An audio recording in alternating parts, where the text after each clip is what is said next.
Like a battalion-level training meeting, a company, troop, or battery training meeting can take place anywhere, around a table in an office setting. Thanks to technology, you don't need everyone in the same room or even the same place. You can hold a company training meeting wherever video teleconferencing technologies are available. But it's also likely to happen here, in the field. Training meetings at the company level are critical not only to the success of the company, troop, or battery, but also to the success of the higher unit. Company level units execute operations. We need to start getting guys into the bats and their training must focus on key individual and leader tasks that support the crew, section, and platoon collective tasks. Those key tasks must be carefully nested with their troop, company, or battery mission essential task list, or medal. This in turn will be nested with the squadron or battalion medal. The company level unit must be proficient in those fundamentals to ensure the success of the higher unit. Company level units must have sufficient time to train, conduct an after-action review, and retrain as needed. Solid planning and time management are key to successful training. Like all training meetings, the company training meeting about to be held here has 4 goals.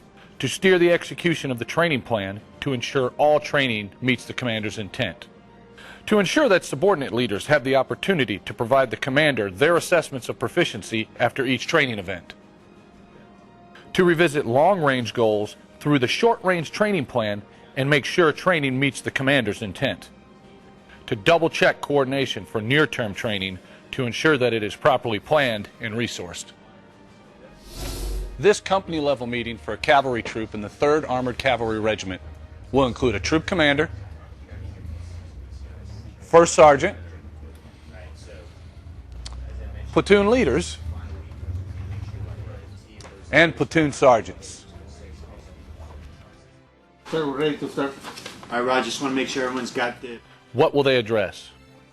Training and only training. How long should the meeting last? No more than 1 hour. Sergeant Oaks. Sir, I'd rate the individual tasks as a T. How will the information flow? From the bottom up. The success of any training meeting depends on bottom-up input of information and requirements. What will the meeting cover? Since this is a company training meeting, it has a different focus than a battalion training meeting. Any questions on that schedule? It focuses on the details for execution of training events with an overall intent of translating the troop near-term and short-range plans with guidance from the squadron into actions that can be executed. Individual preparation is integral to the success of any company training meeting. It is up to platoon leaders, platoon sergeants, squad leaders, and training NCOs to dot their I's and cross their T's, arriving at the meeting fully prepared to provide their input on past, upcoming, and future training. The input of subordinate leaders is critical to the successful execution of the training plan. The commander, or designated representative, must update the troop calendar before the meeting based on the latest squadron calendar, so subordinate leaders can review it prior to attending the troop meeting. The commander ensures the training meeting has an agenda and that it is distributed in a timely manner before the meeting. In addition, subordinate leaders must update the digital training management system to reflect their assessments of the tasks trained in previous training events. During the course of the meeting, the troop will focus on 3 specific topics: a review of training events that occurred since the last training meeting, pre-execution checks and commander's guidance for near-term training, and a calendar review, subordinate input, and training schedule development for short-range training. They'll start by reviewing the assessment of tasks trained during the troop's most recent training events to provide a common frame of reference. I recommend we coordinate with local police department to go over that, just like we did in the individual training phase before we did our mounted. The troop you see here trained trains. Conduct actions on contact last week in Roger, preparation for platoon sticks focused on zone reconnaissance. Mount site on post, reserved for 9 to 10 weeks out. Platoon leadership provides a detailed evaluation to the commander on the individual, leader, and collective tasks. The platoon should be proficient on these tasks prior to the platoon sticks. The tank and the scout sections will be working together. Right? I recommend that you do more drivers training, get the drivers out One there. platoon sergeant tells the troop commander that the vehicle drivers need more practice on driving in limited visibility conditions. One platoon leader tells the troop commander that integrated selected various crew tasks was effective in testing proficiency. Another platoon leader tells the troop commander that the crews need more practice on speed and accuracy in target acquisition. Therefore, we would recommend that everyone retrain with bore sighting procedures.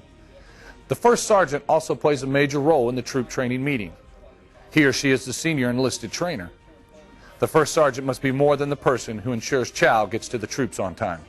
As the troop commander's senior trainer, he ensures all individual tasks trained support the commander's intent for training. The first sergeant of this unit knows the troop must stay proficient in the fundamentals. He did a spot check and found the medevac and rehearsals training of the unit is showing some signs of rust. The command sergeant major reinforced medevac skills during the most recent squadron training meeting. The first sergeant tells the commander that these shortfalls need to be incorporated into the scenario used for the section level training next week. The commander agrees and decides to incorporate medevac skills, rehearsals training, limited visibility drivers training, and target acquisition into the upcoming near-term training based on the feedback from his first sergeant and platoon leadership. Time in preparation for the platoon sticks is section general reconnaissance. The commander and subordinates now segue into a discussion of near-term training, making sure details and resources are coordinated for upcoming training. This discussion reflects the events that were discussed in the squadron training meeting. Near-term training normally discusses training to be executed in 6 to 8 weeks, but again, the time frame is a matter of squadron policy. This troop's near-term planning horizon is 4 weeks from the start of training. They begin their work at the far end of the horizon and work back to the present. Here's a replay of that section of the company level meeting. Near term, the troop will work on the task of actions on contact and zone reconnaissance. Each platoon will conduct training focusing on these tasks to ensure platoons can quickly and effectively react to contact and answer information requirements during a zone reconnaissance. As the discussion continues, the company, or in this case troop commander, asks questions to determine if subordinates are ready for next week's events. The platoon leaders supply information about logistical and resource requirements and confirm that they have a rehearsal in place, have recon planned, have time for retraining, have recovery planned, and are ready to go. During the next part of the training meeting, the unit looks out to the edge of their short-range plan. Short range normally refers to 8 to 12 weeks prior to start of training. However, commanders can adjust the short-range plan to meet their needs. The troop starts at the far edge of the horizon and works to the near edge. Once planning is complete from the near edge, a training schedule is published and submitted to the squadron through DTMS for approval. There will be a squadron level. The event on the short-range calendar is Cordon and Search.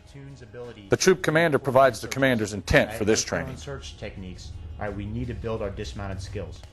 The troop commander wants to ensure the troop focuses their training on short-range marksmanship and sensitive site exploitation. Training on short-range marksmanship. He also wants to maintain the proficiency the troop attained in conducting zone reconnaissance. We'll get with our. So events will be scheduled to sustain this training. We can set that up again. As the meeting continues, the platoon leaders ask questions about the intent and priority for upcoming events to gain a greater understanding of what needs to be done to prepare for them. Coordinated with S4, and we have the buses locked in for that week. Roger. Also, do we have the CCTT reserved for T+4? The platoon leaders identify the resources they will need, such as ranges, coordination with other agencies, and the installation mount site.